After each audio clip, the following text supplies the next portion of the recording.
So the team wanted to continue working on first-person shooters, and in this window of time, they were debating, hey, yeah, we'd like to do Tomorrow Never Dies, the movie after GoldenEye. I was like, that'd be cool. Some of the features that the team thought that they wanted didn't make sense in the Bond universe. Primarily, they wanted the secondary functions for all the weapons. They also wanted to be a female, and they wanted to tell a story that was about aliens. Along comes a third party and gets into negotiation bid war. We got outbid, dramatically outbid. So we're just like, fine, take it. We're gonna take this, we're gonna make the game they really wanna make, this thing set around 2020. We're almost there. Where are our flying cars? I saw them in Perfect Dark. Where's my laptop gun? That's what led to doing Perfect Dark.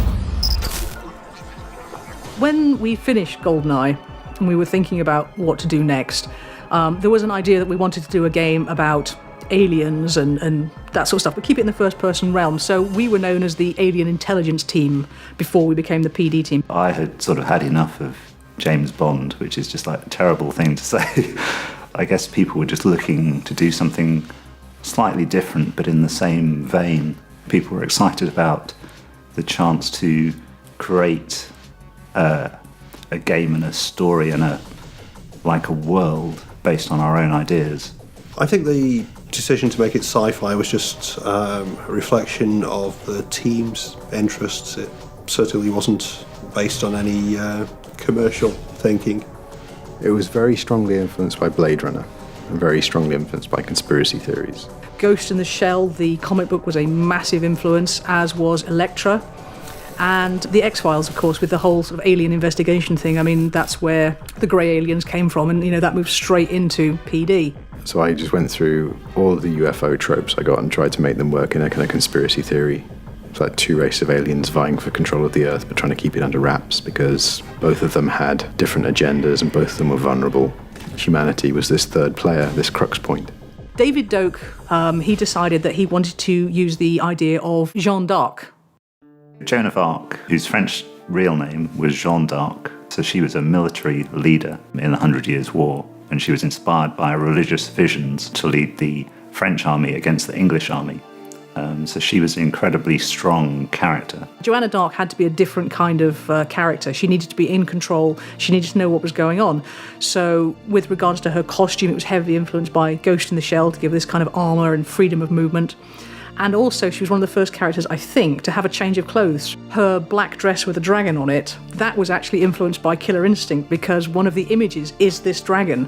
And I took that and wove that into the design of the dress. The whole point was to give her lots of different things to wear so she became an intrinsically fashionable character. It's like, oh, what's she wearing this level?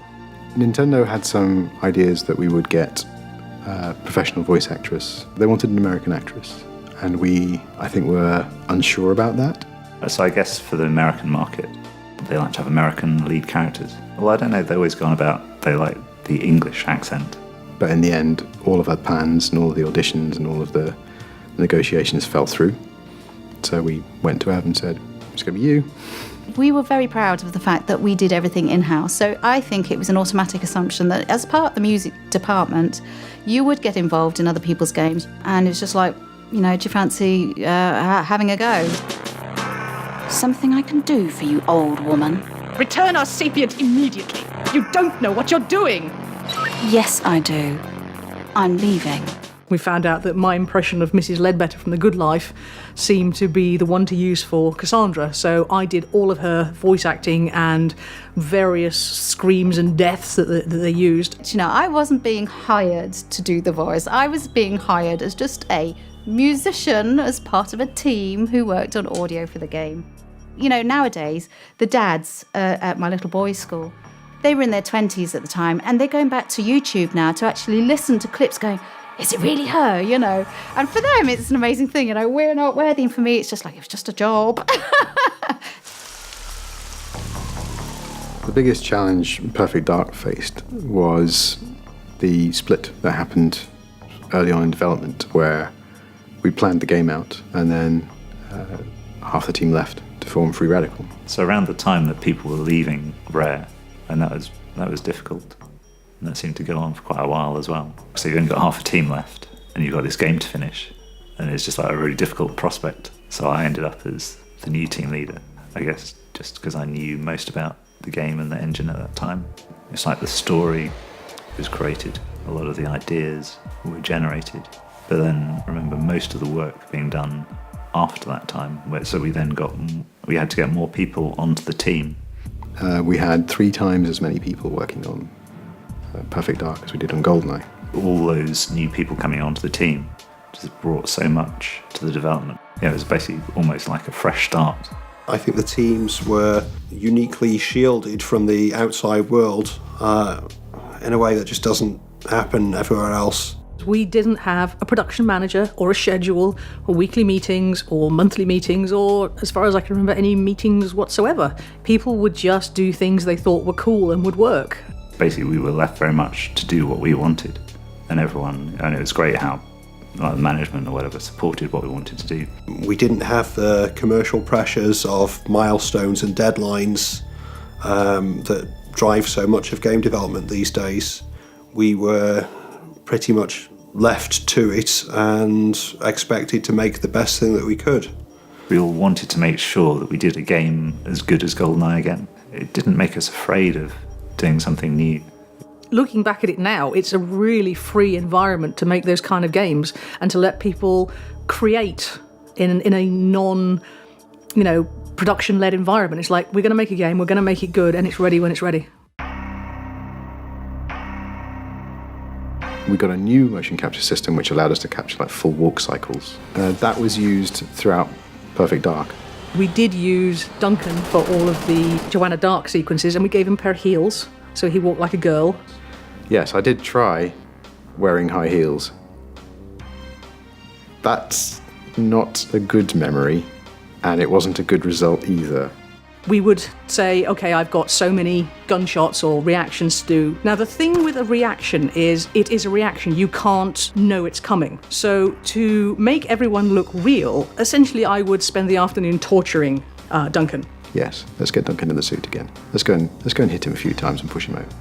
This, generally speaking, involved me either prodding him with a stick, so if he got shot in the shoulder, I would prod him so he would have to move, or the best one, my particular favourite, so when he got shot or hit by an explosion, he'd have to move backwards, we would actually tie something around his waist, and then maybe give him a countdown so he could get an idea of when he was going to get yanked backwards, and then yank him backwards on the count of 1 instead of the count of 3, just so that he had no idea that he was about to, die horribly and get flung across the room.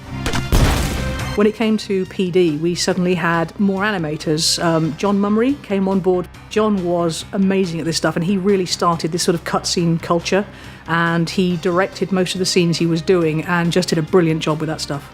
On the technical side, what we really wanted to do was just keep going with the same engine and then just add a few improvements around the edges, so to speak, because that would allow the rest of the team to just keep working with the same engine and just hit the ground running. But then we started to explore face mapping.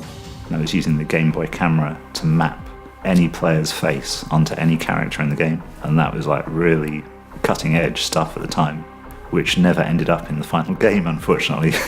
We had no degree of control of what people would take pictures of or who they would take pictures of and how they would use them. It was probably the right decision at the time, unfortunately.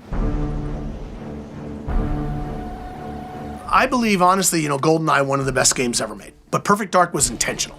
That team understood why 4-player split screen was awesome. And so a lot of focus was put into, let's really make the definitive first-person shooter for console. I think the star of the show is probably the multiplayer, though, because that's where people play and come back, much like GoldenEye. They come for the single player and stay for the multiplayer. Let's have very intentional weapon loadouts with secondary functions, and those were thought of as a matrix. If you have a laptop gun, here's how you beat it. If you have the Farsight, here's how you beat it, with different weapons and different loadouts being sort of tactical choices to be made of how you beat a particular player. There were some super innovative game modes in the original Perfect Dark, even more in Perfect Dark Zero.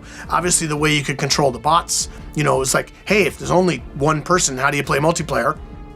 Let's put in the simulants. The AIs have personalities you can set. You can have Venge Sim, I think it is, like who will chase you down if you kill it. Giving them different personalities or different ways that they act just makes it more interesting for the player. Also, again, from day one, not only thought about multiplayer for deathmatch, but co-op for the single player. The frame rate wasn't particularly good in normal single player. It was really just looking for a way to add to the single player experience. You know, what if you could play co-op, but you were the enemy? You could jump into the nearest body of an enemy and try and take out your friend who was playing as Joe. You had whatever weapon that guy had, plus a suicide pill. Until we got the suicide pill in there, it was a bit of a damn squib. So yeah, the suicide pill became important because it enabled you to get back into the action. Asynchronous multiplayer is a cool thing. Literally, you're playing the campaign and I'm going to jump between enemy bodies and try and ruin your day. Nothing like it. We just kept the engine and the core of it the same and just thought, what else can we add to this? And yeah, we probably got a bit carried away. As we started the project, we kept adding new features, making it so that you can shoot out light, bigger environments and more textures and that kind of thing. It just became clear that we weren't going to be able to fit that into the 4 megabytes that we had. We basically just put in too much stuff. By the time we ended up with a game, we were using up all of the extra debug memory on the debug consoles. And we found ourselves then unable to get the game to run in the normal amount of memory. We weren't able to optimize it and get it to fit back in.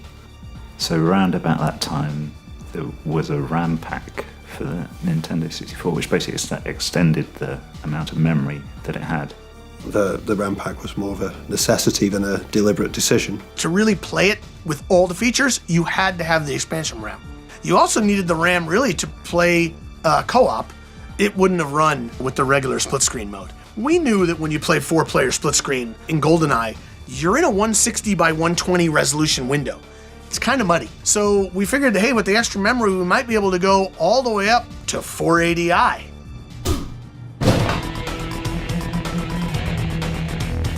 So it sold 2 million, more than 2 million, I think. So it's possible that releasing only with the RAM pack did affect sales. But we ended up selling millions of expansion RAMs, so in the end, it's hard to say whether it was a disadvantage or not. With GoldenEye, it was a bit of a slow burn. So when Perfect Dark came out, there was a bit of a different reaction because all of a sudden it was like, from the people that bought you GoldenEye. And it was a much anticipated game. People were expecting it, and we kind of fulfilled everything that we need to, and thank God, because it was called Perfect. We ended up selling dramatically more than initial load-in and initial forecasts, so Perfect Dark did great. People in general were talking in positive terms about both GoldenEye and Perfect Dark long after I thought they would stop.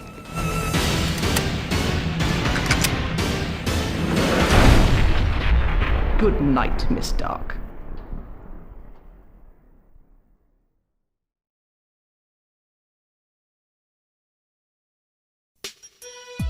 Perfect. And you can find much more making of material in Rare Replay, plus a good bunch of bonus features here on our channel, like the making of Grabbed by the Ghoulies and 5 things you didn't know about Blastcore. You don't even have to break in to get it.